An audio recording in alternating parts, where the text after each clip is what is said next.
A indústria tem um sistema caminho toda gente tá paga para o processamento de sushi. Seja tá sushi de casa, ou sushi bomesta bem interesse como empresa, se botem contrato com o Selicor ou não, toda gente tá paga para o gasto não que envolver para processar o sushi não aqui.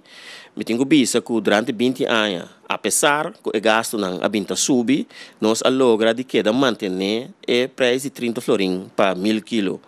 Agora é problema que fora de começamento nós aprendemos que nós a antecipar o budget também, tá que botem diferentes tipos de sushi, pero não tem sistema para cobrar cada tipo a parte.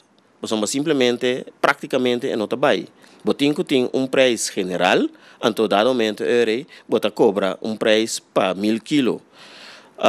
É problema é bem foral, parte de sushi de construção, que tá tipo de sushi que tem seu peso, é pisar, então vai cobrar para peso, e para sair o recibo não tem alto ou mais alto que você espera.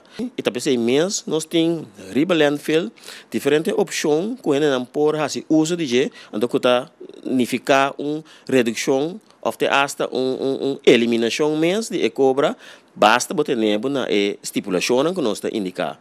Antes aqui tá por exemplo, maneira você tem algum aí acaba, não quer 2, 3 anos, quando a landfill no país nós tem local nós tem chama milhão estrada, bordéis, caminha ainda não que tem não sushi não de metal, não bota não de glass, não bota não de plástico, enfim, artefacto não de cas, que dado momento bota se não separar. Bota corre de bordéis, 5 horas de registrar, 5 horas de pisar, então pode depositar e sushi separar e dentro do container não. Que cenário que apresenta a solucionar ou ainda tem impasse? Bom, me tem vista que o controle na geração de 17 que é problema a manifestar. Já biar nós sinto de ambiente mais tranquilo e me visa ameno, mas como vai bem etapa da zaca, sim, pero hopi fructífero. Caminho nós para intercambiar e maneira de dar informação aqui, nós dona transportadora também informação. Tema de tarifa tá basariba, é um que está generar sushi, tá responsável para o gasto de processar sushi.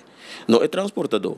Que meni se dá aumento, como transportador, tá bem assim trabalho, bota cobra para o trabalho, pero para processar sushi, tá é dono com Selicor, mister Reikanav com outro.